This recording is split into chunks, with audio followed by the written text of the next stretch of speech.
맥추절을 지켜라. 출애굽기 23장 16절에서 하나님께서 명령하셨습니다. 맥추절을 지켜라. 오늘이 무슨 주일인지 아세요? 헌금 봉투도 이제 이제 확인한 친구들도 많이 있을 텐데, 특별히 맥주 감사 주일로 오늘은 드려지고 있습니다. 그러면 오늘 특별히 맥주 감사 주일, 맥주 감사 주일이 뭔지, 맥추절이 무엇인지, 그리고 어떻게 우리들이 보내야 하는지에 대해서 오늘 말씀을 통해서 나눠보려고 합니다. 먼저 맥추절의 몇 가지 이름부터 살펴볼게요.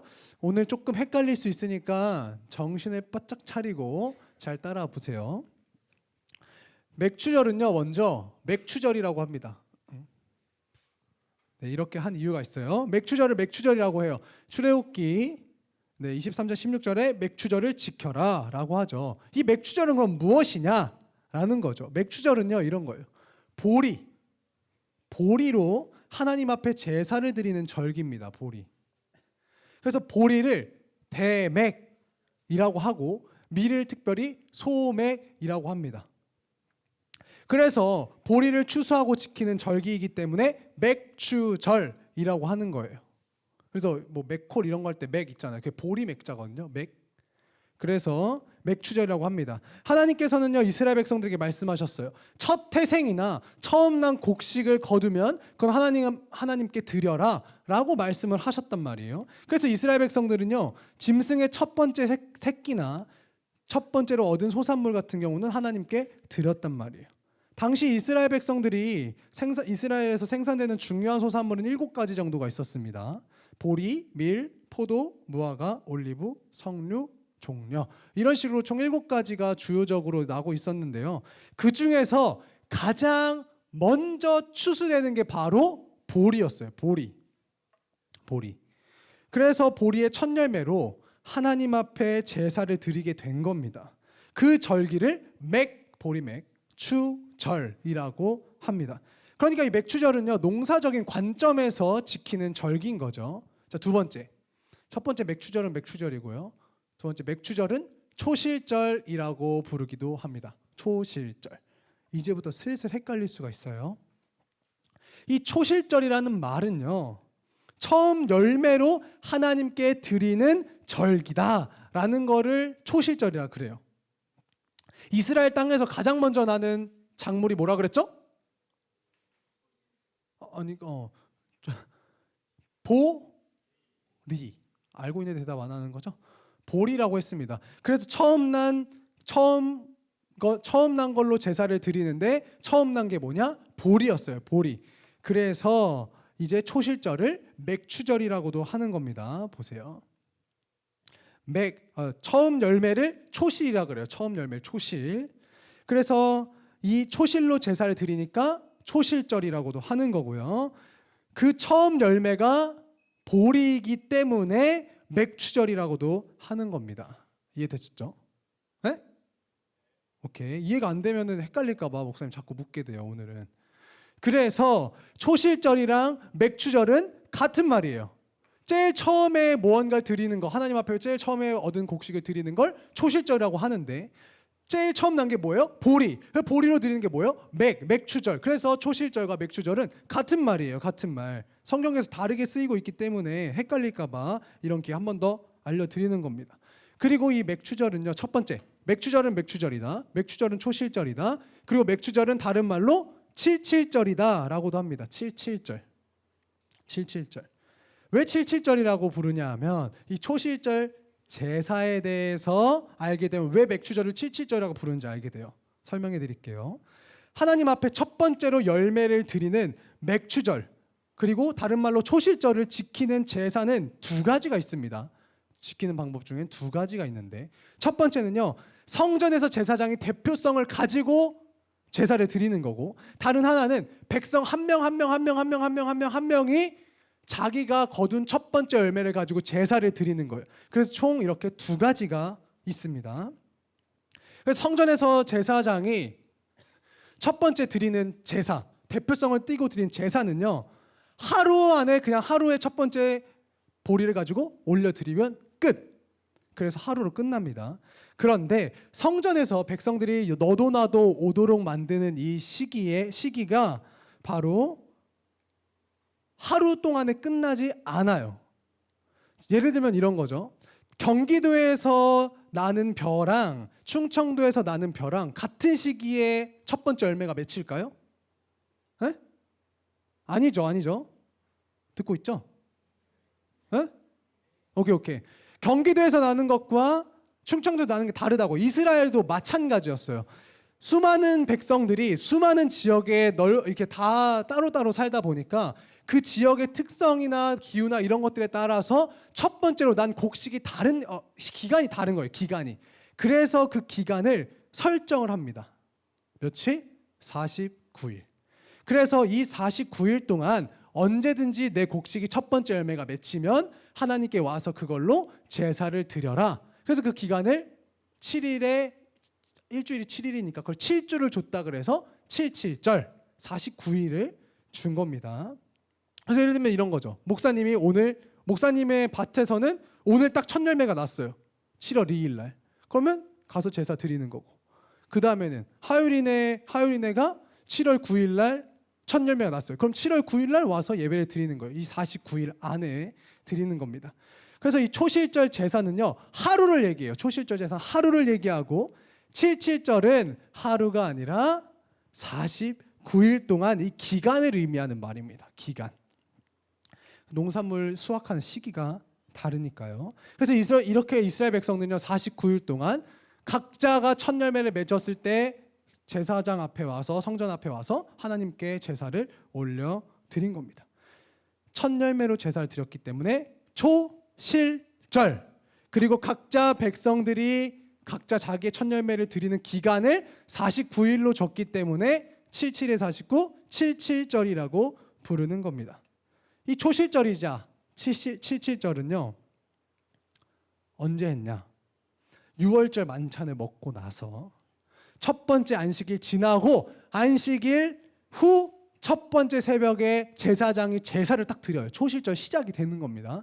제사를 딱 하나님 앞에 첫 열매로 제사장의 대표성을 띠고 올려드리고 그 다음부터 이제 49일 동안 쭉 가게 되는 겁니다. 근데 이 초실절 제사는요 단순하게 첫 번째 열매만 맺었다, 첫 번째 열매만 하나님 앞에 올려드린다 정도의 수준의 의미를 가지는 게 아니라 예수님의 부활을 의미하는 절기예요.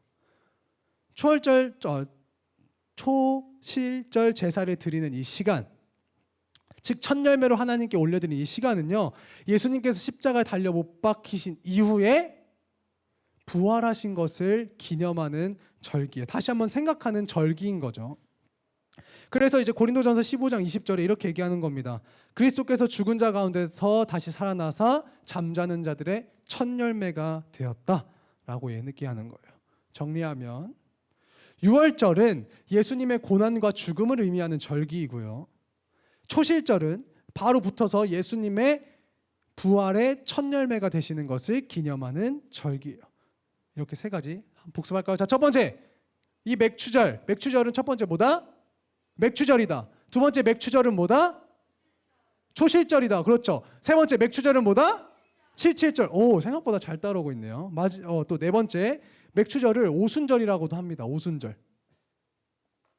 요즘은 잘 안 쓰는 말인데 여러분들 순이라는 말 알아요? 순? 여기 오순할 때 순. 이 순이라는 것은요 10일을 얘기합니다. 10일. 옛날에는 1900년대 초반에는 이제 순보도 있고 주보도 있고 막 이런 이야기들이 이제 나오는데 주보는 며칠마다 나오는 걸까요? 7일. 그렇죠. 그래서 우리가 이걸 주보라고 하는 거예요. 일주일마다 나와서. 얘가 이름이 주보가 아니고 일주일만 나와서 주보라고 하는 거고요. 이제 순보는 순이 10일이라서 10일마다 나오는 그런 간행물이나 이런 것들 순보라고 합니다. 근데 여기서 오순은 그럼 며칠을 얘기하는 걸까요? 50일을 얘기하는 거죠. 우리가 이제 오순절 하니까 그냥 아무 생각 없이 오순절이라고 생각하는데 여기 오순절의 의미는 50일의 의미를 갖고 있습니다.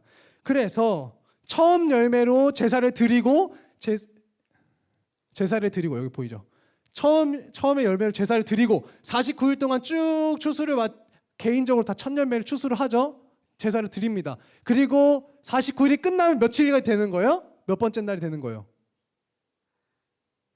50번째가 되는 거죠. 50일째. 그때 그래서 이제 오순절 날 어떻게 하느냐? 추수를 마치게 해주신 하나님께 감사하면서 제사를 드리게 되는 거예요. 그게 오순절입니다. 그래서 이 맥추절이라는 큰 맥락 안에 초실절과 칠칠절과 오순절이 다 같이 들어있다고 생각하면 됩니다. 성경에서 계속 이렇게 헷갈려요. 이렇게 맥추절의 여러 의미를 정리해보면 이런 거예요. 맥추절은 보리로 제사를 드렸기 때문에 보리맥주에 서서 맥추절이라고 말하는 거고, 첫 번째로 드린 이스라엘 첫 번째로 수확한 곡물이 보리였기 때문에 초실절 처음 드리는 이 제사 때 보리를 드렸기 때문에 얘도 맥추절이 거고요. 그 다음에 칠칠절은 7일 동안 7주간 49일 동안 각자 지역이 다 다르니까 각자 지역에서 자기가 첫 열매를 가지고 그 때 안에 49일 안에서 하나님 앞에 올려드리는 기간을 얘기해서 칠칠절이라고 얘기한 거고요. 마지막 오순절은 49일이 다 지나고 이렇게 추수해 주신 하나님께 감사를 올려드리는 절기가 오순절입니다. 50번째. 그래서 50번째 날. 그래서 오순절이라고 하는 거예요. 그리고 마지막 5번째. 맥추절은 신약에선 성령 강림절이라고도 합니다. 성령 강림절이라고도 하죠. 우리 사도행전을 몇 달 전에 막 배웠어요. 그래서 마가의 다락방에 120명이 모여서 기도할 때 성령 충만했다. 오순절이었다. 막 이런 얘기를 배웠단 말이에요. 그때 오순절. 그게 맥추절 그 시즌이라고요. 맥추절 그때 마지막 딱 그때가 오순절이라고요. 그때 모여서 성령을 충만하게 받았기 때문에 성령 강림절이라고도 부릅니다. 이제 우리가 여러 가지 알아봤는데 이런 것들 설명을 이렇게 들을 기회가 여러분들이 없어요. 그래서 일부러 설명을 좀 더 자세하게 했고요. 이렇게 우리가 오늘 지키는 맥추 감사절은요, 보리추수 이상의 어마어마한 진리와 내용을 담고 있는 귀중한 절기예요. 왜요? 예수님의 부활. 예수님께서 부활의 첫 열매가 되신 것을 기념하는 절기이고, 또 이걸 보면서 앞으로 장차 우리도 예수님이 부활하신 것을 뒤따라서 부활할 것을, 부활 소망을 가지고 살아가게 되고 생각하게 되는 중요한 절기라는 겁니다. 그럼 이 맥추감사주일은 어떻게 지킬까요? 어떻게 지키냐? 주신 복을 세어보고 감사해야 되는 거예요. 복을 세어보고 감사하는 거예요. 자, 먼저 우리는 가장 크게는 자유주심을 감사해야 되지 않나라는 생각이 듭니다. 자유. 이스라엘은요, 과거에서 애굽에서 약 430년 동안 종살이를 했습니다. 그리고 하나님께서 구원해 주셨죠. 그리고 나서 이스라엘 백성들이 지금 어때요? 종살이를 하는 게 아니라 이 시기에 자기들이 일구어낸 곡식을 하나님께 드리고 있잖아요. 자유를 얻었다고요. 그런데 우리도 똑같아요. 일본의 억압 속에서 35년, 약 36년 동안 주권을 빼앗기고 고통을 당했습니다. 그러다 우리에게 하나님께서 자유를 주신 거죠. 아직 100년이 안 됐잖아요. 그리고 또 더 나가서 1950년 6월 25일, 얼마 조금 전이었죠. 6월 25일. 지난주였는데 남침에서 전국이 피바다가 됐던 거 한국사 시간에 많이 배웠을 거라 생각합니다. 공산화가 될 때 우리 부산이랑 그 옆에 찔끔 남겨놓고 다 밀렸단 말이죠. 그때 만약에 북한이 우리 남한을 먹었다면, 대한민국 먹었다면 우리는 지금 이렇게 되진 않았을 거예요. 생각만 해도 끔찍하죠. 하나님께서 은혜로 지켜주신 겁니다. 인천 상륙작전도 그렇게 그냥 될 수 있는 작전이 아니거든요. 하나님의 은혜죠. 이렇게 우리는 맥추감사주일을 지날 때 우리에게 주신 자유를 먼저 한번 생각하면서 감사하면 좋겠습니다. 그리고 양식 주시는 것도 감사해야 돼요. 양식. 우리는 5,000년 역사 동안에 이 대한민국은 굉장히 가난하게 항상 많은 매세 침략을 받으면서 살았습니다. 그리고 일본의 압제를 지나서 현대에 와서는 6.25 전쟁까지 굶주림 속에 살았죠. 그러다 우리나라에 하나님께서 은혜를 베푸신 거예요. 막 우리는 한강의 기적이다, 뭐 이렇게 얘기하기도 하지만, 물론 한강의 기적 표현도 괜찮죠. 하지만 우리들은, 예수님을 믿는, 하나님을 믿는 우리들은 하나님의 은혜라는 사실을 기억하면서 감사해야 됩니다. 딱 2년 전이네요. 2021년 7월 2일 UN 무역개발회의에서 우리나라 대한민국 그때부터 선진국으로 발표하기 시작했습니다. 표현하기 시작했어요. 과거에는 항상 못 사는 나라였죠. 근데 어느 순간에 빠른 시간 내에 선진국이란 타이틀에 들어갔습니다. 하나님께서 은혜를 주셨다는 이 사실에 감사해야 되는 거예요. 우리들이 그걸 경험한 세대는 아니지만 감사해야 되는 건 알아야 됩니다. 그리고 세 번째, 모든 삶에서 감사해야 됩니다. 모든 삶. 여러분들 아침에 잘 자고 나왔죠? 아침에 잘 잤으니까 그래도 눈을 떠서 이렇게 나왔겠죠? 지금 아침에 잠 못 자서 지금 자는 친구들도 있는데 미안합니다, 목사님이. 어쨌든 배가 고파서 옛날엔 잠 못 자던 시절도 있었대요. 목사님 잘 몰라요. 배가 고파서 잠 못 자는 게 뭔지 모르는데 혹시 배가 고파서 잠 못 잔 적이 있다? 그거는 이제 가짜 배고픔이고 진짜 배고파서 잠 못 자는 경우가 옛날에는 수두룩했다고 하잖아요. 목사님도 경험해 보진 않았는데 곧 경험할 것 같아요. 배고파서 잠 못 자는 시기가 곧 도래했기 때문에 네. 어쨌든 그렇고 불면증으로 잠 못 자는 사람들도 있다고요. 잠자는 것도 잘 자는 것도 감사하고요. 아침 먹는 거 감사해야죠. 그리고 아침을 못 먹고 나왔더라도 점심 먹을 거니까 감사해야 되고 저녁 먹을 수 있잖아요. 그렇게 풍부하게 내가 먹을 수 있다는 그 사실 자체만으로 감사해야 된다는 겁니다. 그리고 세 번째, 더불어 사는 복을 감사해야 돼요. 옆에 친구들이 한번 인사해 보겠습니다. 친구야, 옆에 앉아줘서 고마워. 옆에 앉아서 고맙잖아요. 싫어? 시우야, 혜령쌤 싫다고? 옆에 앉아서 고맙잖아요. 만약에 여러분들 여기에 여러분들 혼자 있고 목사님 있다 그러면 여러분들 교회 안 나올 거잖아요. 그러니까 여러분들 옆에 친구 같이 예배 드릴 수 있는 친구가 있다는 게 얼마나 감사한 거예요. 다시 한번 옆에 친구랑 인사해 보겠습니다. 친구야, 다음 주에도 빠지면 안 돼. 나 혼자잖아. 빠지지 마세요. 옆에 친구들을 위해서도 같이. 그리고 한 번 더 이번 기회에 인사해 보겠습니다. 친구야, 수련회도 같이 가자. 수련회 같이 가자고요. 알겠죠, 연서야? 알겠지? 오케이. 자, 그 다음에 예수님과 대화할 수 있다는 사실에 우리가 또 감사해야 됩니다. 예수님과 대화할 수 있다는 이 사실. 예수님께서는요, 우리 죄를 다 대신 짊어지시고 십자가에 달려 돌아가셨어요. 그리고 3일 만에 부활하셨기 때문에 우리가 구원을 받게 되고 예수님께 기도할 수 있게 됐다는 거예요. 하나님께.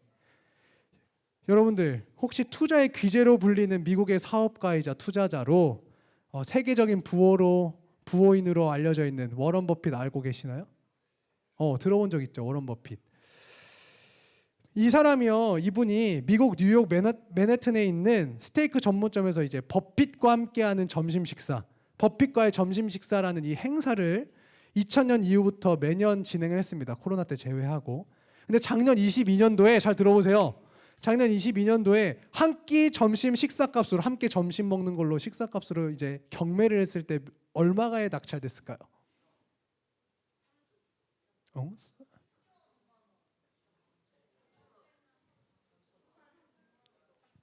다들 돈이 많구나. 단위가 다르네. 약 246억에 낙찰됐습니다. 점심 한 끼 식사 같이 하는 거 240. 물론 이건 이제 기부를 하지만 이 사람과 밥 한 끼 먹는 값으로 246억을 낸다는 겁니다. 그럼 조금 더 여러분들에게 가까운 예시를 하나 들어볼까요? 페이커 아세요? 페이커? 롤 프로게이머. 국가대표죠. 페이커. 이 페이커 선수와 함께하는 50분을 경매를 붙였어요. 50분. 그냥 50분 같이 보내는 거예요. 얼마에 낙찰됐을까요? 현실적으로 자꾸 무슨 3조 막 이런 얘기 나오면 뭐 100억이야. 그래. 페이커는 워런 버핏이랑은 차이가 나는 사람이잖아요. 600만 원. 600만 원인데 안 놀래네. 되게 대단하다, 너네들. 당황스러워요. 50분 쓰는데 600만 원을 냈다니까요? 그래. 그렇게 은혜가 또 물질의 은혜가 있기를 바래요. 이렇게 대단하다고 하는 사람들에게 시간을 조금 보내기 위해서도 수많은 돈을 들이기도 하고 한 번 만나려고 정말 많은 노력들을 해요. 근데 여러분들 그거 기억할 게 있어요. 모든 분야를 창조하신 하나님, 창조하신 하나님과 대화하는 거는 왜 그렇게 생각을 안 할까라는 생각이 들더라고요. 하나님이 다 창조하신 거예요. 모든 분야, 워런 버핏이 잘하는 그 투자의 분야, 뭐 프로게이머가 잘하는 게임의 분야, 다 하나님의 창조 세계 안에 있는 거라고요. 하나님 전지, 모든 것을 아시고 전능, 모든 것을 하실 수 있는 하나님이 우리 아빠인데 우리는 아빠랑은 대화를 자꾸 하지 않아요. 그렇죠? 기도하지 않는 것 같아요. 이 엄청난 값어치를 잘 모르는 것 같아요. 그래서 우리를 살려주시고 구원해주신 하나님과 대화할 수 있다는 이 사실도 감사하면서 항상 하나님 앞에 물어보면 되잖아요. 정답 하나님이 알고 계시는데 물어보고 대화하는 그런 감사를 알는 여러분들 되면 좋겠어요. 오늘의 말씀을 통해서 다시 한번 받은 복들을 세어보면서 하나님께 감사하는 또 한 주를 보내면 좋겠습니다. 그렇다면 우리들은 감사할 것들이 정말 정말 많죠. 다 나열하기에 너무 시간이 없고, 이 감사한 것도 우리는 어떻게 표현해야 될까요? 어떻게 표현해야 될까요? 가장 먼저는 감사 기도를 드려야 되는 거죠. 감사 기도. 자, 한번 따라해 보겠습니다. 하나님 아버지, 오늘도 참 감사합니다. 아침에 일어나면 이렇게 고백하는 겁니다. 그리고 감사 예물을 드리세요. 감사 예물. 헌금 드리시라는 얘기입니다. 물론 우리가 뭐 10,000원을 하든 100만 원을 하든 하나님께서 어떤 영향도 받지 않으세요. 그러나 우리가 그것을 하는 이유는 우리들의 마음을 하나님 앞에 고백하는 행동이에요. 행동. 왜냐하면 사람은 무조건 돈이 가는 곳에 마음이 가게 돼 있습니다. 그런 면에서도 헌금도 하나님 앞에 드리는 우리들의 마음을 고백하는 거예요. 예를 들면 11조도 마찬가지죠. 하나님, 아니 하나님이 그래요. 하나님 다 주신 거 알겠어요. 근데 왜 하나님 또 나한테 이렇게 100을 줘놓고 10분의 1을 또 달라고 하세요? 이렇게 생각할 수도 있잖아요. 11조에 대해서. 뺏어가는 개념이 아니에요. 하나님 뺏어가서 뭐예요? 하나님 다 주신 건데. 그건 뭐냐면 하나님이 나에게 다 주셨습니다라는 고백을 10분의 1을 하나님 앞에 다시 헌금함으로써 내가 하나님 앞에 그 마음을 표현하는 거예요. 하나님께서 10분의 1만 해주신 거예요. 그러니까 10 중에서 1만큼 나한테 주면 1만큼 다시 나한테 주면 그럼 내가 그 마음을 담아서 나한테 고백하면 돼 라고 하나님께 설명해 주신 거죠. 10분의 5회 이러면 굉장히 부담스러워지는 거잖아요. 근데 우리가 왜 11조를 못하나요? 왜 11조 하는데 아까울까? 하나님이 다 주셨다고 생각하지 않기 때문이에요. 하나님이 다 주신 게 아니라 그래도 내가 조금 한 거니까. 물론 하나님께서 우리들의 노력과 이런 것들을 통해서 부어주시죠. 하지만 이 11조를 할 때도 하나님께서 100% 다 나에게 주신 은혜라고 생각하면 11조 하는 게 아깝지가 않습니다. 근데 내가 이런 거는 거기에 100% 하나님이 주셨다는 고백이 담기지 않는 거예요. 그래서 여러분들 정확히 감사의 고백을 담아서 11조 철저하게 하는 자세가 필요합니다. 10,000원 받으면 1,000원 딱 떼고 그 돈은 내게 아닌 거예요. 하나님께 드리는 겁니다. 하나님 90만 원만 주시지 100만 원이면 생각해 보십시다. 하나님 제가 90만 원 갖고 10만 원 하나님 가지고 어차피 하나님 그 90만 원만 주시면 되잖아요. 그러면 또 그 90만 원 시간 지나면 내가 다 벌었다고 생각한다고요. 하나님이 어느새 잊혀져 버려요. 우리는. 그래서 그런 관점에서 계속 11조도 내면서 고백하는 겁니다. 내가 가진 모든 것들 하나님께 주신 것입니다. 그렇게 아까워하지 않고 감사하면서 여러분들 감사 예물을 할 수 있기를 바랍니다. 감사헌금도 같은 맥락입니다. 그리고 마지막 매일 첫 시간 새벽기도야. 새벽기도. 갑자기 이렇게 눈을 피한디야.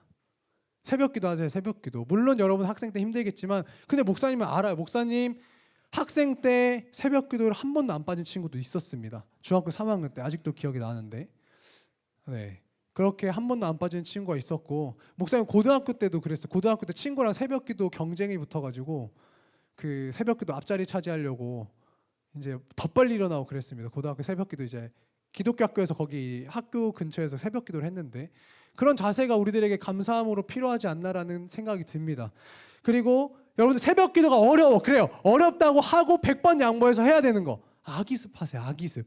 아침 하루 눈 딱 뜨면 하나님 아버지 오늘 주셔서 감사합니다. 아침에 기도하는 습관을 꼭 가지면 좋겠습니다. 옆에 친구들이랑 한번 얘기해 보겠습니다. 친구야, 눈 뜨면 기도부터 하자. 따라해 보겠습니다. 하나님 아버지, 오늘도 참 감사합니다. 그렇게 고백하고 일어나서 하루를 하나님 앞에 감사하면서 시작하는 자세가 우리들에게 필요합니다. 이렇게 오늘 맥주감사주일을 맞이해서 특별히 매 주일, 매 순간 하나님께 받은 것들 세어보세요. 너무너무 많잖아. 듣는 거, 보는 거. 여러분들 지금 집 가려고 할 때 나중에 눈 감고 한번 나가보세요. 이렇게. 심나. 간단한 거, 1차원적인 것부터 수많은 것들이 많다고요. 그렇게 하나하나 느끼는 것뿐만 아니라 입으로만 감사할 뿐만 아니라 행동으로 하나님 앞에 감사하는 모든 중등부 여러분들이 되면 좋겠습니다.